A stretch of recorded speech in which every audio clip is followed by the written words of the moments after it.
Hi hello வணக்கம். இன்னைக்கு நம்ம சமையலில் வெங்காய சட்னி வாங்க செய்யலாம். இன்னைக்கு இட்லிக்கு சைட் டிஷ் சிம்பிளான ரெசிபி சூப்பராக இருக்கும். பார்த்தீங்களா, இது கொஞ்சம் தேங்காய் இந்த மாதிரி பொடியாக நறுக்கி வச்சுருக்கேன், 2 வெங்காயம், காஞ்ச மிளகாய், கொஞ்சம் உப்பு எல்லாம் ஒன்றா போட்டு மிக்சியில் அரைச்சிக்கலாம். பார்த்தீங்களா, புளிப்பு கொஞ்சம் புளி, இது புளி நான் இதுக்கு தகுந்த போல் புளி வச்சுருக்கேன். கொஞ்சமாக இன்னும் ஜாஸ்தி தேங்காய், கொஞ்சம் வெங்காயம், 2 மிளகாய் வச்சுக்கிட்டிங்கன்னா கொஞ்சம் ஜாஸ்தி போடுங்க. இதுக்கு தகுந்த போல் தான் வச்சுருக்கேன். பார்த்தீங்களா, கொஞ்சமாக புளி, இதெல்லாம் ஒன்றா பச்சையாக போட்டு மிக்சியில் அரைச்சிக்கலாம். முதல்ல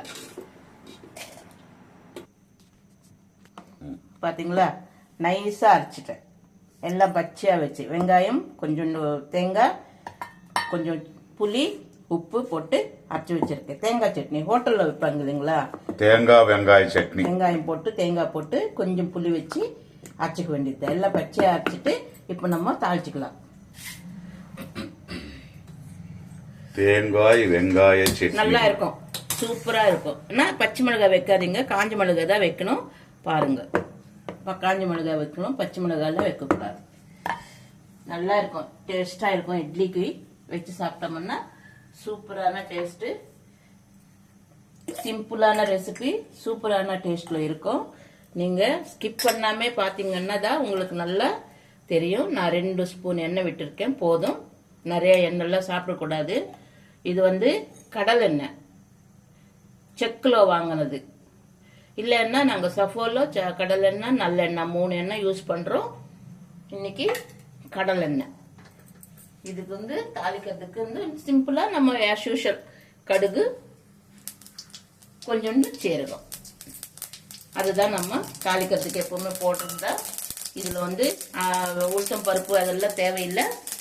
இதுக்கு கொஞ்சம் கருவேப்பிலை போட்டேன், அவ்வளோதான். இந்த சட்னி இதில் போட்டுக்கலாம். இதுதான் தேங்காய் வெங்காயம் தேங்காய் போட்ட சட்னி, நல்லா இருக்கும். நீங்கள் பண்ணி இட்லிக்கு செஞ்சு சாப்பிட்டு பாருங்கள், கமெண்ட் பண்ணுங்கள் எப்படி இருக்கான்றது. நைட்டில் டிஃபனுக்கு டக்குன்னு நம்ம சட்னி ரெடி பண்ணிக்கலாம். பார்த்தீங்களா, அவ்வளோதான். இது தாளிச்சிட்டு கொஞ்சம் நேரம், ஒரு 2 நிமிஷம் ஸ்டவ்வில் வைக்கணும். இதுக்கு கொஞ்சமாக தண்ணி விடலாம், ரொம்ப நிறையெல்லாம் தண்ணி ஊற்றாதீங்க, நல்லா இருக்காது. கொஞ்சமாக தண்ணி விட்டு, பார்த்தீங்களா, இந்த தண்ணி கொஞ்சமாக சேர்த்துக்கலாம். மிக்ஸி கழுவி அந்த தண்ணி ஊற்றினாலே போதும். நல்லா இருக்கும். நீங்கள் செஞ்சு பார்த்துட்டு சாப்பிடுங்க, எப்படி இருக்குன்றது கமெண்ட் வைங்க. பார்த்தீங்களா, சிம்பிளான ரெசிபி, சூப்பரான ரெசிபி. இதில் இஞ்சி, பச்சை மிளகாய், தக்காளி அதெல்லாம் தேவையில்லை. வெறும் வெங்காயம், கொஞ்சம் தேங்காய், அப்புறமா கொஞ்சம் புளி வச்சு உப்பு வச்சு பச்சையாகவே அரைச்சிட்டு கொஞ்ச நேரம் இந்த மாதிரி ஒரு 2 நிமிஷம் வதக்க வேண்டியது தான்.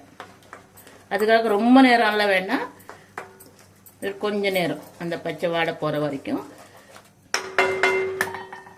அவ்வளோதான். இதுதான் தேங்காய் போட்டு வெங்காய சட்னி. வெங்காய சட்னின்னு சொல்லுவாங்க, இதை தேங்காய் சட்னின்னு சொல்லக்கூடாது, வெங்காயம் சட்னி. ஏன்னா இதில் எல்லாமே போட்டால் தான் நல்லா இருக்கும். கொஞ்சம் புளி கூட வைக்கணும், அவ்வளோதான். பார்த்து செஞ்சு சாப்பிட்டுட்டு கமெண்ட் பண்ணுங்கள், லைக் பண்ணுங்கள். ஸ்டவ் ஆஃப் பண்ணிட்டேன். இதுதான் வெங்காயம் போட்டு தேங்காய் போட்டு சட்னி, சூப்பராக இருக்கும். ஓகே.